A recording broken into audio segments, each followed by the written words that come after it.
Welcome to Engaging and Empowering School Libraries, a podcast that aims to raise the profile of school libraries by talking about topics that are current in the school library world. Today, we're going to talk about the essential role of school libraries and librarians within education. And I want to welcome special guests, Sean McNamara, CEO of CILIP Scotland, Dr. Dorothy Willaims, Emeritus Professor from Robert Gordon University, and school librarian Anne Diath. Hello, everyone, and thank you for joining me. I think we should start with an introduction from yourselves, telling us a little bit about your roles in school libraries. So, Sean, can I start with you? Hello, Elizabeth. Yes, absolutely. Yes, I'm Sean. I work for CILIP Scotland. We are the professional body for librarians in Scotland and affiliated with CILIP, the body for the whole of the UK. My role in school libraries has always been to support our members that work in school libraries, whether that be through professional development or advocacy. And certainly in my time at CILIP since 2013, advocacy has been a big part of that. Ever since the events of 2008 that led to a lot of austerity and budget reductions, we've been fighting the fight for school libraries over the years in different ways that I can talk more about, but certainly through different strategy groups and different petitions and organising campaigns, leading through to the national strategy for school libraries in Scotland. And obviously with the current threats to school libraries, we are very much back on the advocacy road and trying to fight for school libraries, and as well as supporting closely all our members that work in them and our networks such as the wonderful SLG Scotland. Lovely, thank you. Thanks for joining us. Dorothy, can I get you to introduce yourself? Yes, indeed. Hello, everyone, and thank you for asking me to be part of this discussion. Yes, as you said, I'm an Emeritus Professor of Information Science at Robert Gordon University, but what that title masks is the fact that the vast majority of my own research has been in some way connected with school libraries over the years. And when I say over the years, I mean since 1983, which is when I started my first bit of research on school libraries, when life was very different in school libraries and we were talking about microcomputers. Anyway, yes, over the years, I've certainly been very heavily involved in research about school libraries, and that includes research into teachers as well as students in schools, and teachers' information literacy was part of one of the studies we did. I think probably what I feel the most important research has been for us here in Scotland, but also around the world where I've talked about it, is the studies we've done over the years. First for DFES in England and Wales many years ago, 20 years ago, and then latterly in Scotland on 2 occasions where we actually reviewed critically the available evidence of the impact of school libraries on learning and so on. And I hope that research has been something that's been really useful to the profession and supported campaigns up here. So that's my background, and although I'm now no longer a full academic member, I have an emeritus position, it's honorary, but I'm pleased to say I'm invited to speak to our postgrad students every year about school libraries, and I regard that as a very important part of my work. Absolutely, I'd agree with you. I think we will probably come back to it later in the conversation, but that link between school libraries and teachers and how important it is for them, it is without question one of the links that we really need to make, isn't it? Anne, can I get you to introduce yourself? Hi there. Thanks for organising this, Elizabeth. It's great to meet Dorothy, and obviously I know Sean and yourself. My name is Anne Diath, and I've had, I hate to say, nearly 30 years in school libraries, working in Glasgow, East Renfrewshire, and now in the independent sector. The changes have come for various reasons, but the last change came because of cuts in 2016. And when I decided to go back into schools, I found a number of the same problems had continued, unfortunately. So I joined the Great School Library campaign. I've been in phase 1 of that, and I'm now in phase 2. And at the minute, I'm involved greatly with trying to save in any way possible the school librarians who are under threat through councils in Scotland. So I've been in touch with a number of councillors, MSPs, MPs, and I expect, unfortunately, that will continue. But today it's a nice change because I'm able to air the positives that school librarians can give amongst people who understand. Absolutely. So thank you. So let's start with a very easy question for all of us, I think. What difference do school libraries and librarians make to the lives of young people? Can I go to Dorothy to start with? You said it was an easy question, was it? I mean, I think personally for me, this goes to the heart of what it's all about and has to be at the heart of any arguments we put forward to people who are making decisions about school libraries. I think this is where I've always fall back on the research. I have to, because we've got many, many years of research evidence from around the world. A lot of it from the States, some from Australia, other countries involved, but large quantities of very steady research for more than 30, I think more than 35 years worth now of research, large scale studies, whole states involved, looking critically at the links between school libraries and in most cases, learning and attainment. But if you move from learning attainment to the impact that makes on the child's future, I think the links are very clear. And I have to say that, and this is the kind of research we were reviewing in 2013 in our report, but it's continued to come out since then.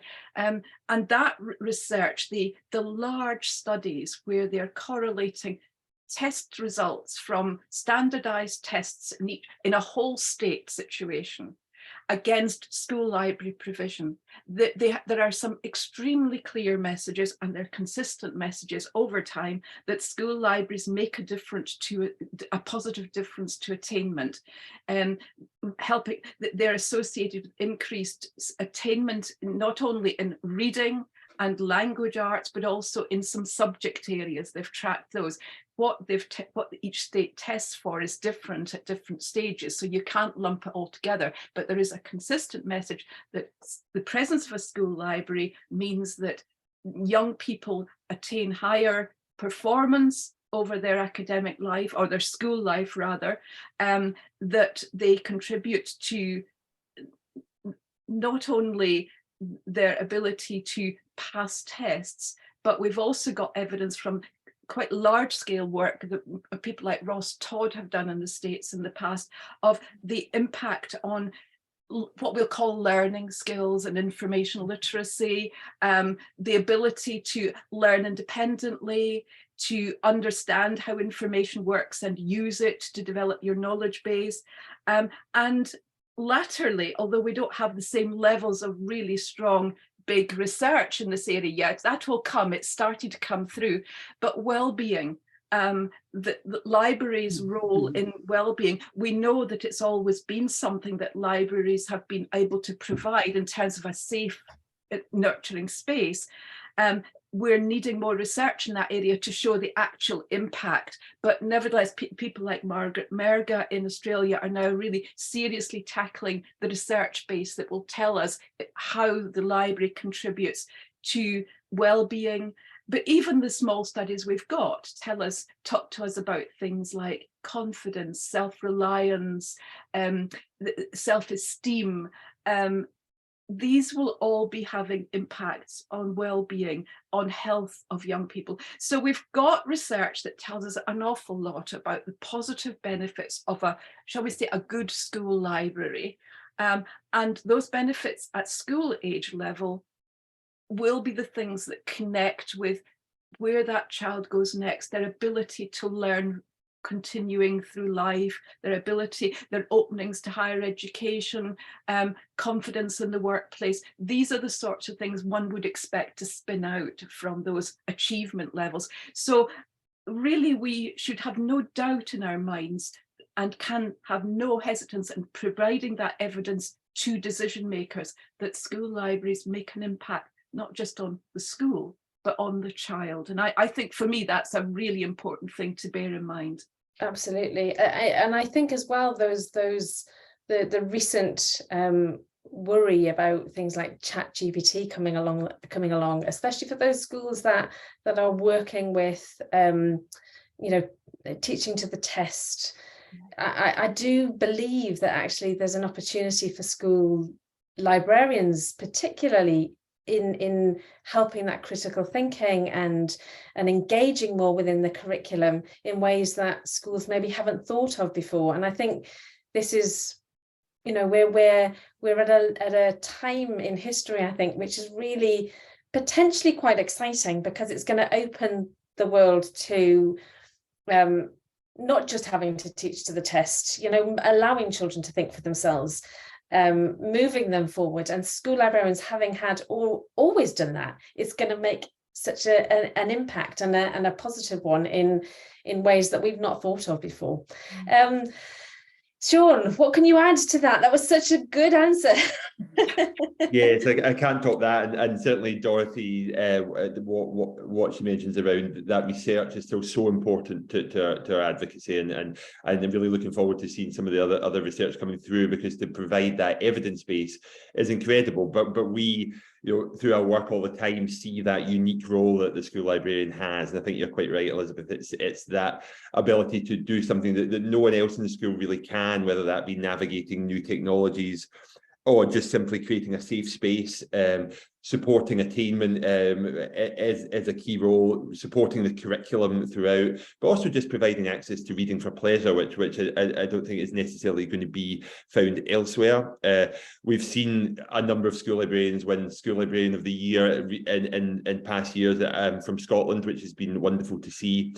I think when this year's or last year's winner, Derek France, won it, what was highlighted was how he empowered students to start their own, whether it be clubs or their love of literature, and that role is really empowering pupils in a way that maybe it might happen elsewhere in the school, but without the school librarian playing that unique role, providing that equitable access.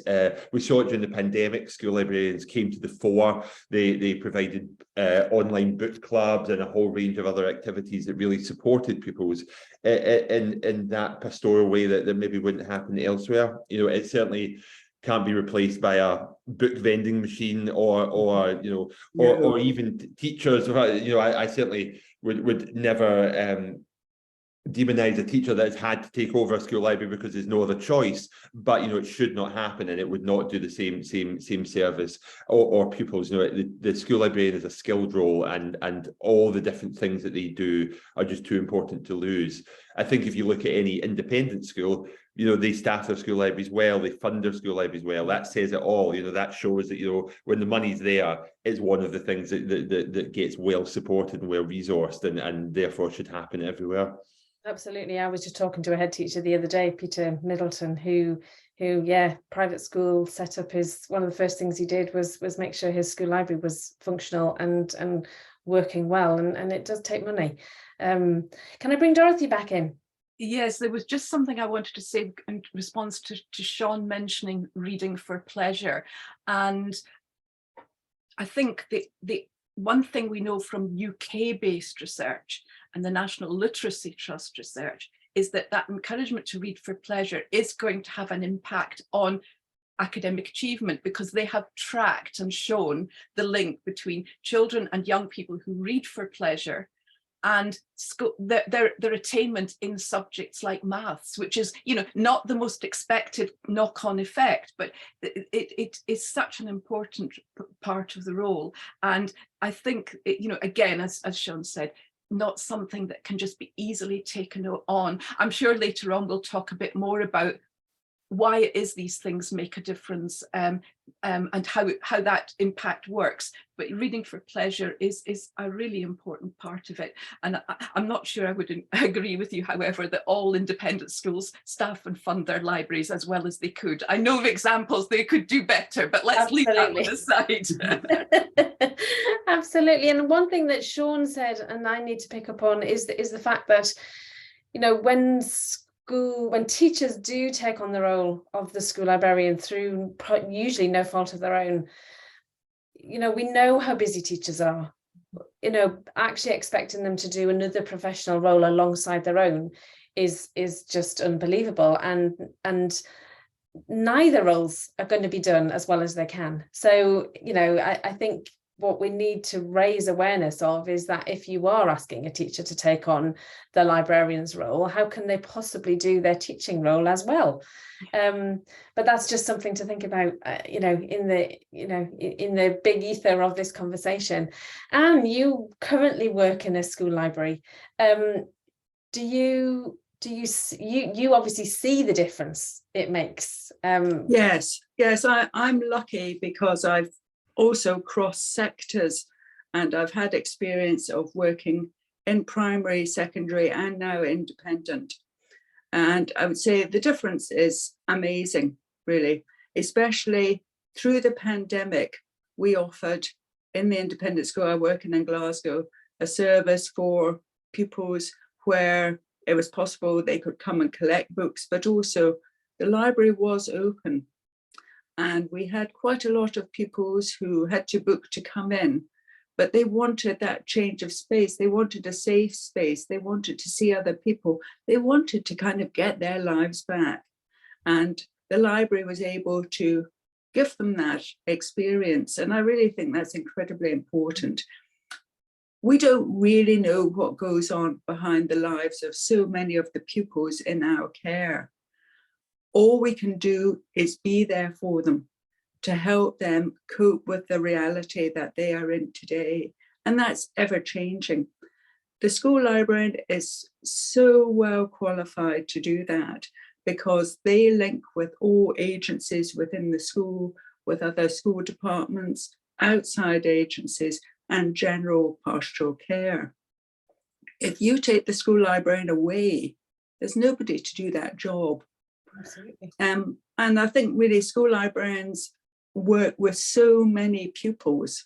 They're the ones that get to know the most pupils in the school, aren't they, really, because they're seeing them coming for regular reading trips to the library, maybe author events that the librarian has organised, interdepartmental work done through Curriculum for Excellence, for example, and also working with other outside agencies such as careers officers, people coming in to give talks, and even those who are wanting to return to their old school and find out how their old school has developed. I've seen quite a lot of that in both sectors, in fact. It is quite incredible, the vast amount of different areas that the school library touches. And it brings me on to my next question quite easily. Is that do you know what happens when a school library closes their doors? I've written several articles. One a couple was it just last Christmas? That was following a Scrooge type story where you have a head teacher who, you know, really understands and gets the role, and it's you know, marvelous, does all the things that we have been discussing, then goes down to the fact that the next head teacher comes in and doesn't understand so much and is trying to save money and cuts. And of course, at the end of that, you end up with a school that is in special measures and is looking to raise literacy levels. Finally, you know, your final head teacher comes in and reverses all of it by bringing back the school library. Now that was obviously a hypothetical story, as it were, but this is what is happening across Scotland and in the UK. You know, Sean, how, you know, what is the impact? Like, we've talked about the impact that a school library and librarian can have on young people, but what about when it's no longer there? What does happen?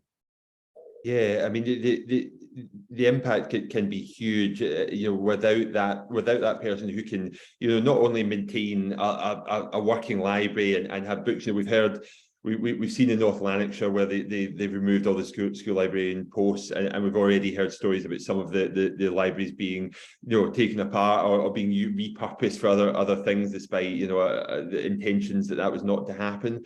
And if that person is not there to maintain that space, then that goes. You lose all the potential events that you could have in that. All those partnerships that both Anne and Dorothy have mentioned just don't happen.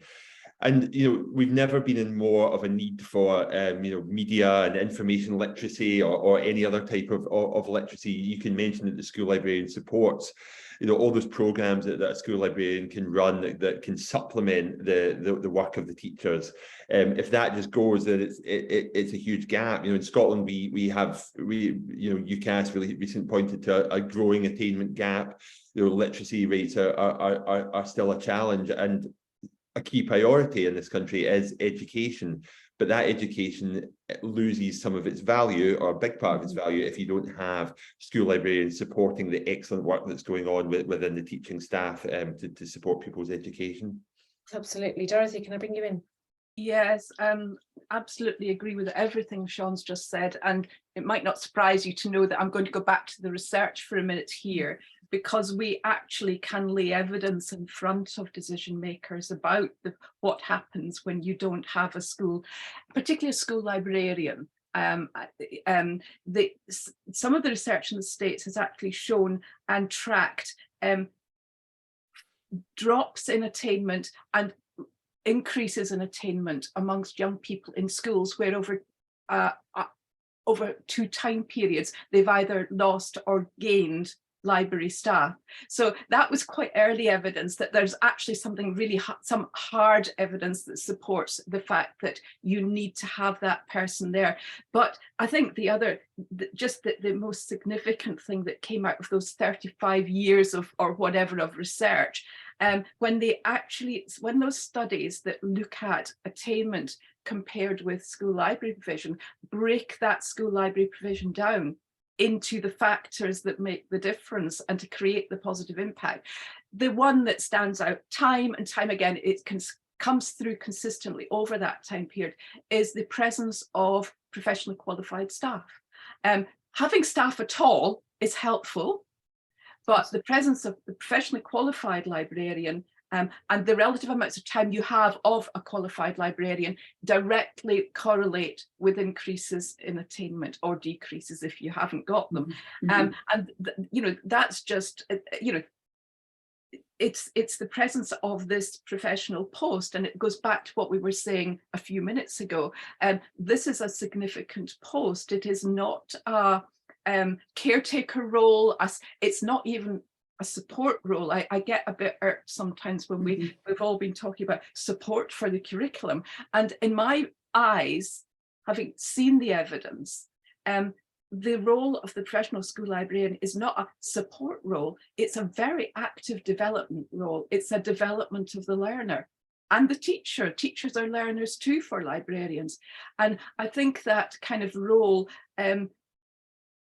is why it's something that can't necessarily be taken over by anybody else. And there is certainly, you might say, well, why is it the professional role that seems to be important? And again, going back to this, the studies, all the land studies, the Todd studies from the States, the big scale studies, hundreds of thousands of kids over that time period involved in these studies, thousands, tens of thousands of schools. And what you find when they look at the evidence is the things that the library staff are spending their time on can be related to the amount of the improvement in attainment. And the sorts of things that are making a difference are the provision of reading and information literacy programs, collaborative planning and working with teachers in the curriculum, regular meetings with senior management, providing professional development for teachers. That's the kind of thing that was making a difference in those big statistical studies to attainment. And those are not the role of somebody who's coming in just to kind of run a physical entity with these are very much, this is a professional role. And I think, we need to kind of if you take that person out of the equation, you might be left with a lovely library, a lovely looking library, but it won't have the same impact. If we believe the research, it won't have the same impact on those young people as having some kind of professional staffing, even a part-time professional. Absolutely. One of the things that is my bugbear is that many schools believe that having somebody to run the day-to-day nature of a school library, issuing and returning the books, tidying the shelves, talking to students, is the professional role. And actually, that is the support staff. And we actually need to raise awareness about the role of the professional librarian and how we encompass so much more. Can I bring Anne in? I so agree with all of that, because the school I used to work in, Eastwood High School, when I left, a librarian was able to take over, but she was only part-time because she had to work in another school. And unfortunately, because of other reasons, she really wasn't there very much. And the library was kind of left for, I would say at least 2.5 years. The next librarian to come in, again, worked with another school, and of course was hit by the pandemic. And I think from what I can make out myself, as I had been told, we didn't realise what a professional school librarian did, though you were here for so many years, Anne, until you weren't. Absolutely. And that kind of says, doesn't it? And I mean, I worked with some people who I would say were incredibly enthusiastic about the school library and what part it played, but they didn't really get it.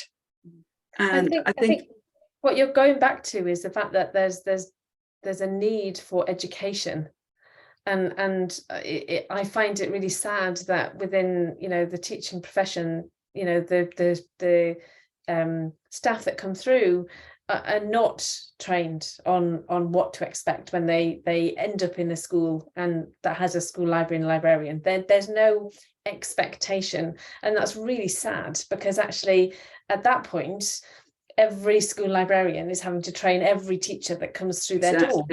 Yes. And it's almost impossible, to be able to do that. So, I know that I've talked to a few teacher trainers, and they're just not, there's no time within the program these days to include it, but something has to change. I do think. Dorothy, you've got your hand up. You want to come back in? Oh, sorry. No, that's fine. No. Just wanted to make sure that you didn't want to come back in.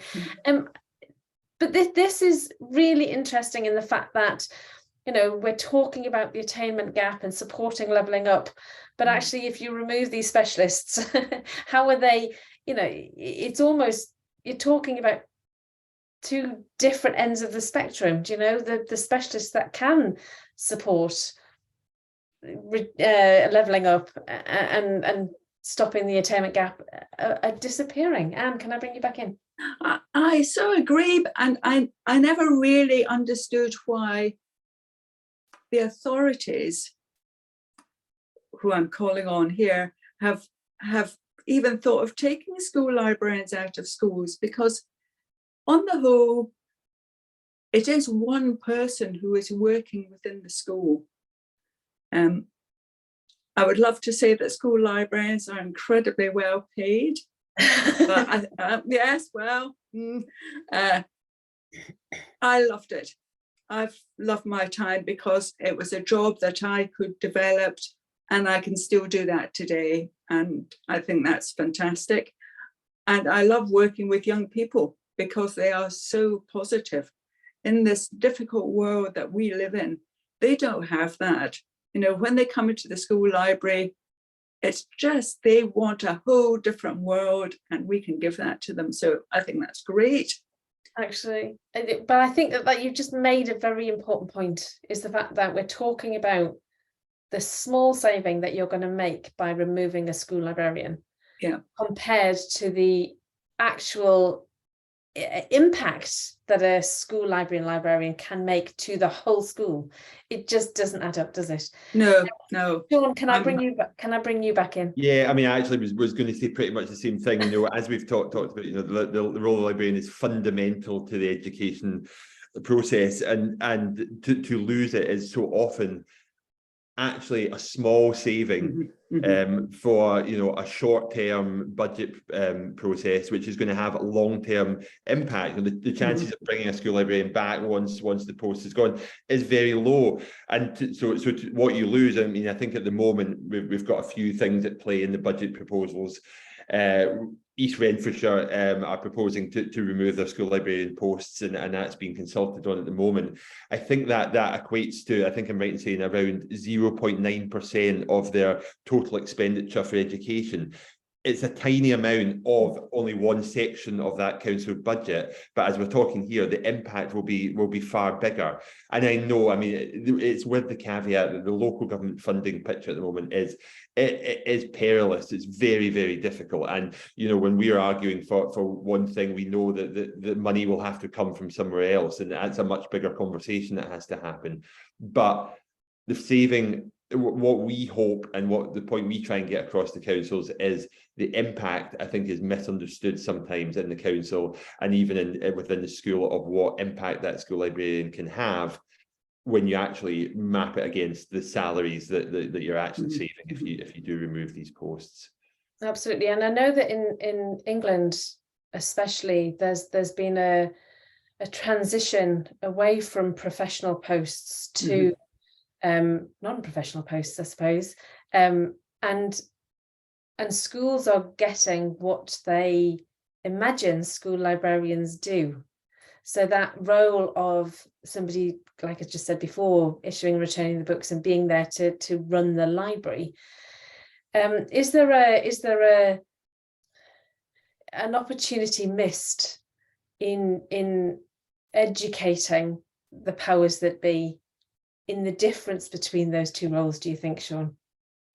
Yeah, I think so. I mean, I think it's important that we have some, there's different levels of what we see at CILIP as being qualified and being professional. Absolutely. But I think one of the big worries that we've had over the last few years is the gradual deprofessionalisation in some places, and I think that is a real concern. It's when we see some of the proposals at the moment, which are would be removing all posts, that sometimes that's easier or more straightforward to fight against, because it's you can usually you can get support from people in the area. But that gradual deprofessionalisation we've seen in places where posts are replaced by library assistants that are then asked for lower qualifications, lower salaries, you're instantly devaluing those posts and pushing people out.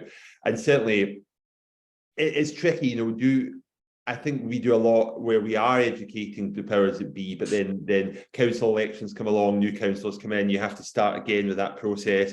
And it is tricky to get in everybody's ear. And even when you do, sometimes the financial picture is so difficult, there's still these decisions to be made. But yeah, absolutely. I think we need to even further strengthen our case on the difference that makes around having people with experience, with training, with skills in that, because it is so important. It makes a huge difference having that. Whether that be within paid librarians or within whether it's against teachers or pupils taking over, which is an even worse scenario. Absolutely. And one of the things I suppose that links to that is the training of the librarians in post. Very often I talk to school librarians who they don't have a CPD budget, or they're trying to take their professional development budget out of their library budget and not the school professional development, because it's not expected. They don't have the time away to be able to professionally develop, and actually again, a wasted opportunity for those eager, keen people in libraries that do want to progress. We need to raise awareness of those kind of opportunities to build the professionalism on the people that are in the libraries, to help them gain more within the post that they're currently sitting in. Anne, can I bring you back in? Yeah, I think that this is becoming really a national problem, and it's more, as I say, national because it has to come from the top to realise the importance of school librarians within schools, society, etc. And in order for that to get across, basically, it has to be built into the system. And I feel that this is the issue, certainly in the past when I've been contacting councillors. They say, for Scotland, basically, we don't get enough money in our block grant to pay for school librarians. If we did, we'd be delighted to have them. So you go to the MPs, well, the MSPs rather, and they say, oh, well, it's a matter for local government because you work in local government, unless you get somebody who is really interested. MPs, obviously down at Westminster, slightly different take, but again, this level of removed, pass the buck to somebody else. So that's why I personally feel get rid of the idea of passing the buck. Yeah. Make the sort of statutory requirement for school librarians to start and be seen in their professional capacity. They're there to help everybody within the school community and everybody who uses the school library. Absolutely. If you take them away, there's nobody else who can do the job because nobody else is trained as a professional librarian. Absolutely. Sure. Sean, can I bring you back in? Yeah, I mean that's absolutely what we found over the years, that kind of passing the buck between local and national government is something that unfortunately school libraries and librarians are often the casualties of when it comes to budget rounds. I think we have an interesting competing narrative in Scotland where you have a very supportive Scottish government of the concept of libraries and of librarians. And certainly when some of the budget processes were particularly bad in the middle of the 2010s, this led to the national strategy for school libraries, which has been impactful. It's been really taken on brilliantly by school librarians in particular, who have embraced it, have come up with fantastic ways of mapping their activity to it. It was a really, really strong document that did a fantastic job. And it was great to see Scotland lead by being the first country in the UK to have a really strong strategy document behind that.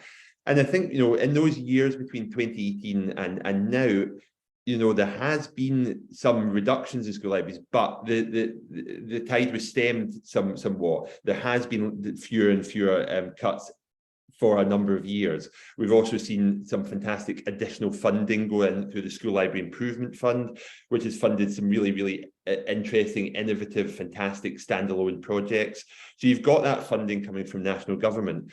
But the difficulty we have now when finances have become in choppy waters again, you've now got the situation where you can have all these wonderful funding pots and hopefully that will continue. But if you don't have the staff to deliver them, then they become worthless.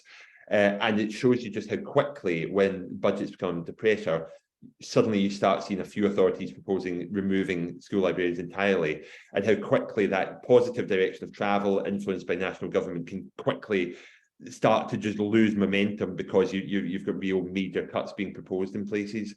So that then just shows you that changes at local level can instantly take away a lot of the energy that's going on at national level. So it just shows that ultimately there's not enough money in the pot, and we need to find a new way of providing funding for local government that allows them to fund all these services that they want to, as well as making sure the people that are running local government also understand the value. So that I think there's two things that have to happen, and we can we're trying to do both as much as possible within that. Absolutely. Dorothy, can I bring you back in? Yes, it's just a point that I wanted to make about the idea of making provision statutory, and it also kind of links with something Sean's just said. I think, and we've talked about this over the years for a long time, wouldn't it be great if it was a statutory requirement to provide school librarians? And yes, it would be, but again, it depends having a statutory requirement on the books, whoever's obligation it is to provide that, only works if you really understand in the first place what we were talking about earlier, what it is a school librarian does. I was minded when we were talking about the statutory idea. I had the pleasure of being invited to another European country a few years ago, not many years ago. I won't say what it is because it's not a particularly great example of what we would hope. They are ahead of us. It is a statutory requirement for all schools to have a school librarian. What has happened in practice is that it is often seen as a nice little post for a teacher nearing retirement. They are attempting to provide some training for the teachers who go into these roles. So they're clearly not getting or haven't targeted professionally qualified librarians. I believe they will have some professionally qualified librarians, but my impression was, and I talked to people at the most senior level in that country in the education service, that it tends to be teachers who go into that role, often on a part-time basis, and seeing it as something that can help them phase in retirement. And that is not what we would want. So yes, having a statutory requirement to have school librarians is potentially quite important, but it's back to what we were saying earlier, educating the people who are making those decisions and laws and policies of what we mean by a good professional school librarian. Absolutely, and that makes such a difference, doesn't it? Now, when you know, we've touched on the national strategy for school libraries in Scotland, and I personally was very excited when I saw the launch of it, and was really, you know, this is the way to go, which is great. But you know, as Sean said, things have changed slightly. So can we talk about maybe what the previous campaigns and research carried out in Scotland have been? I don't know, personally, I don't know too much about the specific campaigns that have gone on in Scotland. I know when the Great School Libraries campaign, which we'll talk about with Anne in a minute, was raised, the survey didn't include Scotland, but I was led to believe that that had something to do with Scotland had already done their piece of research. Yeah, Sean, can you tell me a little bit more? Yeah, I mean, on that particular point around that, yeah, our colleagues at Scottish Library and Information Council, you know, as part of their process of facilitating it, and along with Scottish Government colleagues leading on the strategy, we're doing a lot of similar surveying and mapping around school libraries in Scotland. So at that point, you know, that was already going on, but I think, you know, going forward, it'll be good to continue to do that as collectively as possible, or work across the partners. In terms of our campaigning, yeah, I think in around 2013, you know, around the same time as we had that fantastic research from Dorothy and our colleagues that we were able to use as an advocacy point of view, we had a strategy group that started to push for more value to be placed on school libraries, for more support and more awareness. That led to a campaign separate from us, led by a former School Librarian of the Year, Duncan Wright, who was one of our trustees at the time, who ran a Save Scotland School Libraries campaign. This all kind of gathered momentum. There was a petition that went into the Scottish Government, and then we managed to meet with the Deputy First Minister. And that all just felt like a really good time for being able to get that message heard, because obviously there was challenges around attainment, there still are, but the Scottish Government were really keen to listen at that time, and hopefully still are, around the difference that school libraries can make. So yeah, so that then that various different campaigns, both by us and individuals working in school libraries or supporting them, created a good momentum that led to the launch of the strategy. And I think that's what's been very impressive about that is it's brought together colleagues from education and you know, COSLA, the local authorities, cooperative of local authorities, they are all been around that table. So there's been that education point of view where we've been able to get that message across. So that campaigning has led to tangible difference in terms of raising that awareness. Although, as you've mentioned and alluded to, yeah, these things are in Midlothian and East Renfrewshire and other places are changing at the moment. But yeah. So this national strategy was due to finish in 2023. Do you think that there's something to come from it, that it hasn't, there has obviously some very positives, but going forward in Scotland, obviously with the difficulties of school councils getting rid of school librarians, is there, do you still have people sitting around the table, I think is the question. Yeah. I mean, as with all these things, it's the pandemic happened and it made it harder to sit around physical tables, but there was still meetings been going on, and now there's a plan to talk. There's definitely going to be a continuation in some form for that, hopefully, and that's being discussed at the moment. What happens next, though, is I think we as CILIPs will be advocating for more than that. Strategy. Let's continue it on if we can, if there's support for that. But I think we also need to have even more clarity about the need for some form of statutory service that people need to have access. I know the financial pictures almost make it impossible for every school to have a librarian, even though we will ask for that and we would want to see that. We have to be a bit pragmatic about it, but every pupil should have access to a school librarian in some format. So we need to push that. At the time when we were pushing for a strategy or standards before it came out, the message that we got from the Scottish Government was, we don't want to set out something else that the schools will need to ring fence at the moment, but we may, it may be something we would discuss further down the line. I think now we're at a point we need to discuss that. That needs to be on the agenda. So yeah, hopefully the strategy continues, and we will certainly be pushing for it to continue. And I think there is a willingness within the Scottish Government for that, hopefully, without being able to speak for them absolutely. But yeah, we're also going to be pushing for more than that, whether that be over and above the strategy, because I think it's important that that's understood. Because we can't, in some areas, you can't have a whole profession being wiped out just like that over a couple of months over a quick budget consultation and it's gone.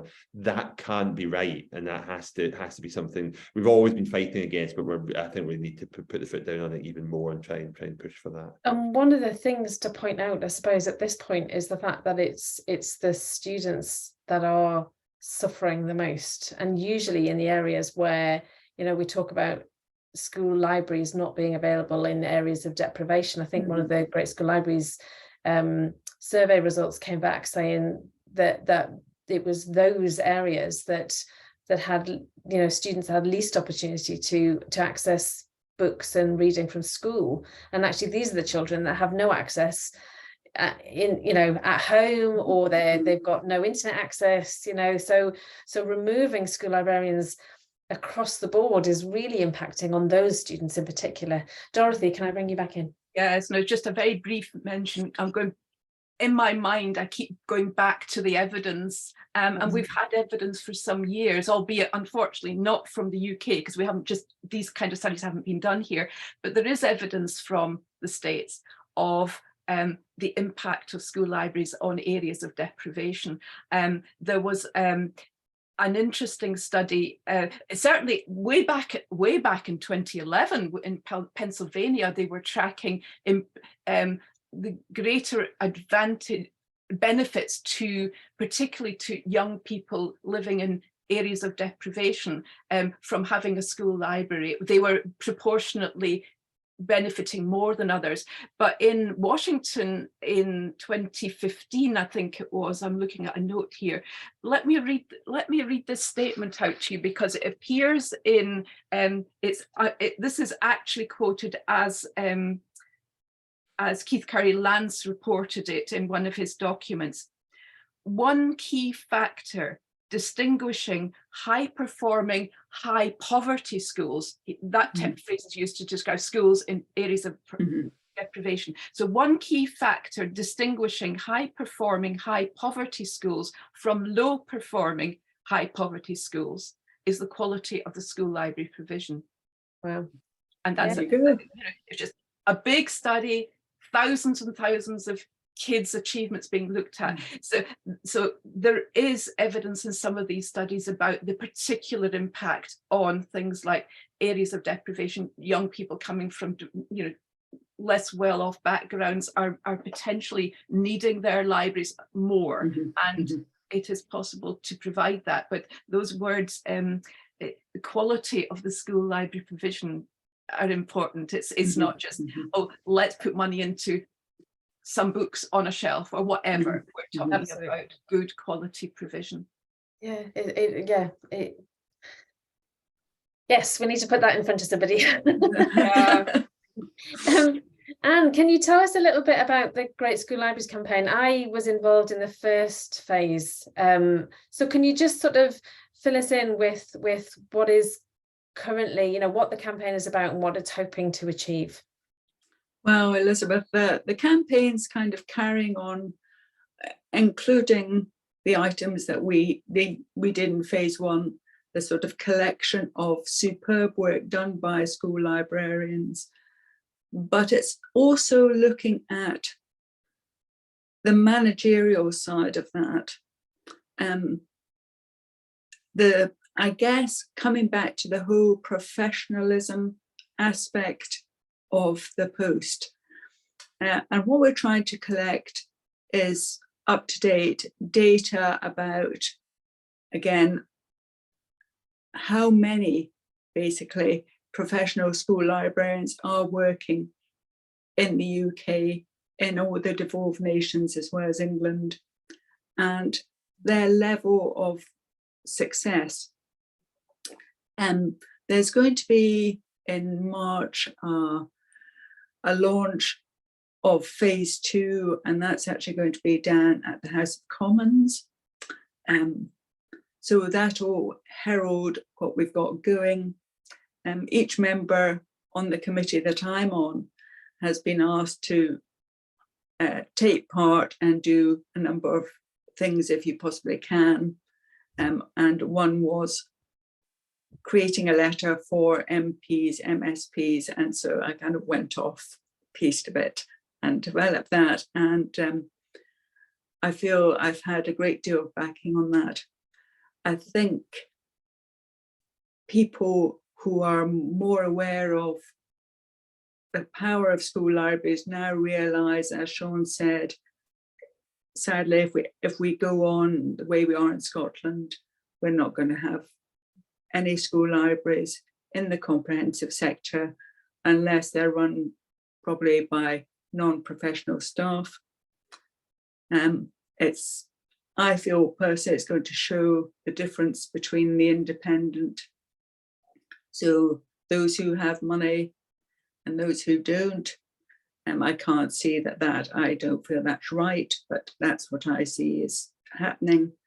And all I can do here in Scotland is keep coming back to illustrating what the campaign can show from the work that we've had commissioned and other work that we have been looking at since the campaign has begun. We're really concentrating more on management in this section because in phase 1, with the pandemic, it was very difficult to focus on that. It was a great time to get illustrations of good practice and get them onto the campaign website, because it really was possible to do that, and people were pleased to give time in that way. But now we're trying to open it out a bit more and to encourage views from other educational professionals, especially head teachers, Absolutely, about why they have to really push school libraries if they want them to be there. The positives, Richard Gerber has been so active in this, right? And I'm hoping, and I think that will continue, but again, it's sort of a drip, drip, drip policy. Yeah. It's about getting the right people around the table again, isn't it? It's great. Yeah. It is sort of making such a difference. I want to begin to bring this conversation to a close. So if you know, one of the conversations that has or one of the things that keeps coming up within this conversation is about budgets. So how can we financially discourage the deletion of school librarians and the services they provide if the budget doesn't allow it? It just, the two don't seem to marry easily. Anne, you've got your hand up. Do you want to there talk? Seems to be, I really think there could be a level of ring fencing here. I mean, it seems quite easy to ring fence other people. Why not ring fence professional school librarians? Here in Scotland, there's a lot of talk, obviously, about teacher strikes. I've known quite a lot of parents who've had issues because they run businesses, and again, it's like it was in the pandemic, and we've got the kids at home. Well, now there's more talk here about how the SNP are going to discourage teacher strikes by meeting so many more of the teachers' needs. Well, as we said, teachers are professionals. They work in schools. Librarians are professionals. They work in schools. They both have this amazing role. They should both be up there and, as I say, ring-fenced in such a way that they cannot have their jobs deleted. Absolutely. That's really how I feel about it. Thank you. And can I bring Sean in? Yeah, I completely agree. I think we do need to have some form of protection, and that protection will come if, like we've said earlier, if people understand the value and the impact of school librarians. So I think we need to keep being as active as we can and getting that evidence in front of people. I think we need to consider how we can get even more research in Scotland done. We from CILIPS, I need to think about how we can empower others to do more research in that, so that we can have an even stronger case, as well as leaning on the amazing research that's gone on globally.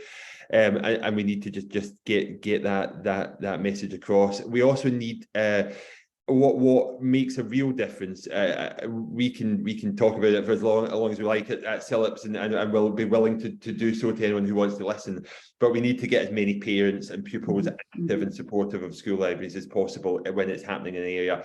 It does happen in many places, but sometimes I think there's not always that awareness within parents of the direct impact that not having the school library will have on their pupils' education, and that requires more awareness to be raised either via the media or via other channels, and that's something we are always trying to do. But I think there's very little as powerful as lobbying from parents when it comes to school provision, and I think that anything we can do to encourage that awareness and activism within the parents groups as well as ourselves would be helpful.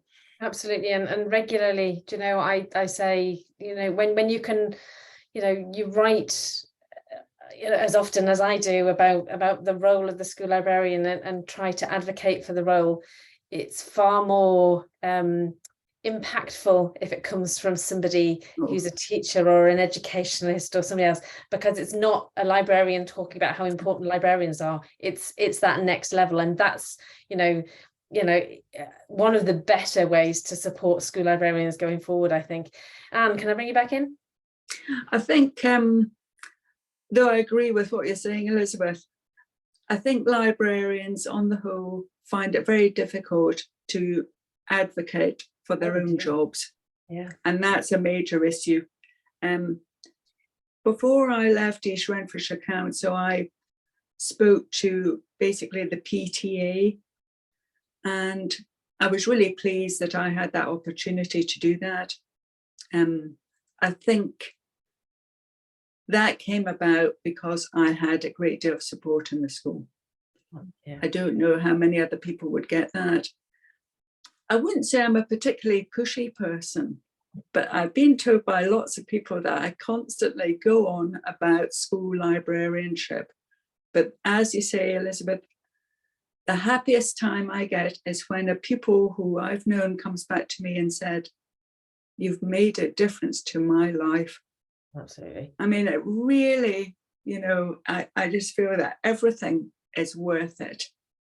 Absolutely. And to see people moving forward in a positive way. So I say, please tell anybody You know, it's not necessarily for me, it's just to keep it going out there for the professionals yet to come, if you like.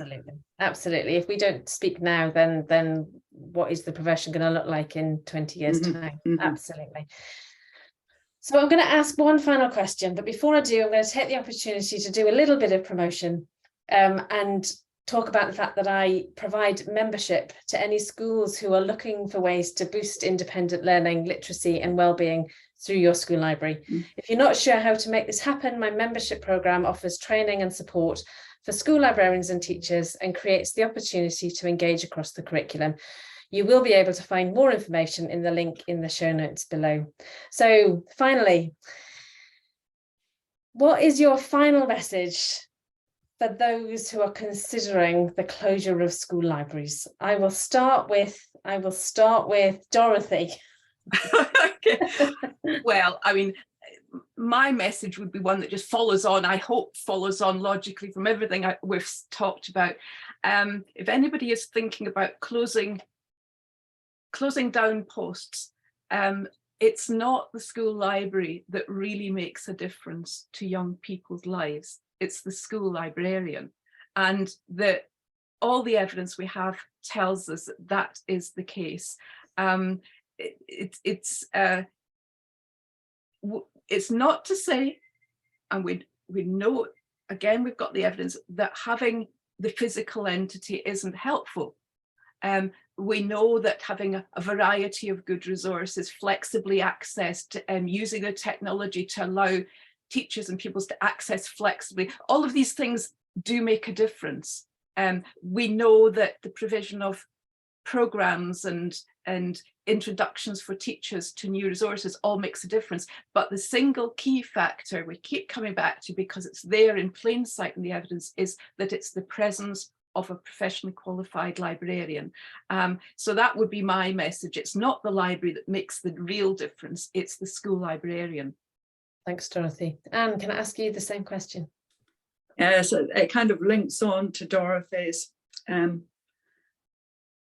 If you want education to grow, develop and progress, make sure the multifunctional school librarian is at the heart of every school.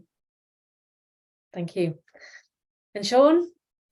Yeah, wonderfully put by both of my fellow guests. Yeah, I think that my message, in the short term, has to be that the local councils that are removing posts, such as Midlothian or East Renfrewshire are proposing to, or where deprofessionalisation may be happening in places like proposals we've seen in Inverclyde. Please reverse these now. Don't take these forward. Realise the long-term damage it's going to have on pupils' education for a relatively small saving. Please come and speak to us. We've got the evidence.